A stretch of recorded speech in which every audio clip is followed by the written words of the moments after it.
My name is Kirby Nelson, and I am a brewmaster. I'm the brewmaster at Capital Brewery in Middleton, Wisconsin.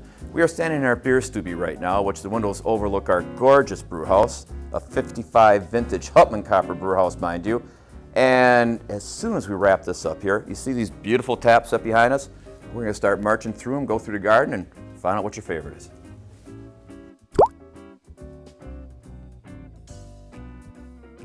Well, you know, when I was growing up, who knows? You know, I was too busy trying to focus on a moment, which is difficult for me.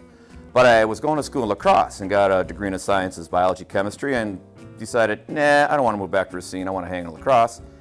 Ended up getting a job at Heileman's there in the corporate laboratory, which was great. You know, I was enjoying it, but during that time, Heileman's was growing like crazy, and they said, hey, we just bought this little brewery in Central Florida. How'd you like to move to Florida? I'm going, Florida? Great, man. The Gulf Coast, beaches, yada, yada. It was in Auburndale, Florida. Trust me, gang, the deep South, where the culture was completely different. And I went from a wonderful corporate environment to a little wooden shack in a warehouse that had cockroaches. Like, man, I mean, they needed whistles like they were like boats, they were so big. And all these wild-eyed Southerners, and I had a brewery that was very, very challenging. Grinding out these numbers in the laboratory and calling corporate saying, hey, these numbers aren't looking too good. Why not? And I got a wonderful cram course. A great way to learn how to do something is fix it. And this poor old brewery was broke from A to Z. And I really got to learn how every little part of the process had to be done just right and how it related to in the final product. I was very blessed. Didn't work too well for Heileman, but for me it was a good deal. You know what? There's no such thing as I have had too many. It goes on and on. I mean, look, I make beer for a living, which even though everyone goes, wow, what a cool romantic thing, quite frankly, it's 90% janitorial. You know, we're trying to achieve commercial sterility. It's a challenge. We make great beers, and my secret is I have 5 absolute kick-ass coworkers who are out there busting it every day while I'm walking around, you know, acting like a Mr. Cool Brewmaster. But the things that happen in our industry on a daily basis are never dull. I mean, sitting at the desk one day, we were making our first dark Doppelbock, all of a sudden I thought the sky was falling. What happened was the kettle overboiled, but being a small brew, these huge clots of foam were getting shot out of our stack and spinning in the street. It took a couple minutes for me to figure out, whoa, dude, get back to the kettle, you've been ignoring your job. And that's just an example that shot in my brain. There's a time, I'm very good friends with folks like Tom Porter of Lake Louie, Rob Labriglio of the Great Dane, Randy Sprecher of Sprecher Brewery. Well, Lake Louie, Great Dane Capital did a combined stone beer where we took these rocks and we put them in the fire and get them super, super hot, and you drop them in the wort, which boils the liquid, and it makes a very intense caramelization of sugars and an interesting beer.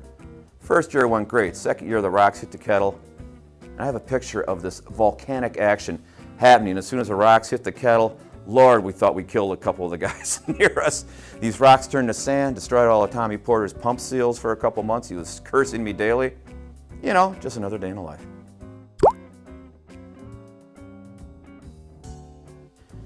Well, the worst day at work I've ever had was, the reason this brewery here was due to the graces of a gentleman named Joe Keane, who was the principal of Plastic Ingenuity, a company he had started in Cross Plains. We struggled mightily for many years, and Joe was our angel. I mean, he believed in this place when we needed, for example, the landlord was going to kick us out for not paying the rent. What did Joe do? He bought the building. It'd go on and on. And unfortunately, in 1995, him and 4 other friends of mine were up in Canada on a fishing trip, and their plane went down. And that's a tough moment, still is. You know, I have a person who was that successful, but he was the kind of guy who believed in his people, gave a large percentage of his profits back to his coworkers, you know, believed in us forever, rescued us when times were critical. To lose someone like that, who was just such a shining star, an example of how a company should be run, you don't recover from it. To a certain extent, you never do.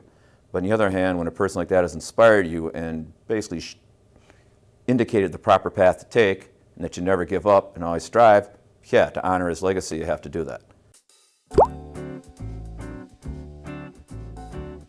Well, I'm a car freak, as I mentioned earlier. I love European cars. Love Formula One, open wheel racing. But lately on Sundays when no one's watching, I crack open a Bud and watch a NASCAR race. But don't tell anyone!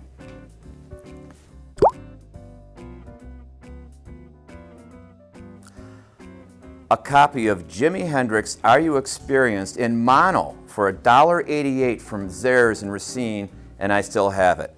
And my wife got to see Jimmy. I haven't forgiven her yet.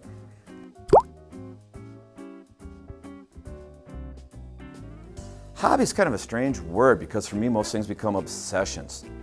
I don't really have hobbies, I have interests, and they're numerous.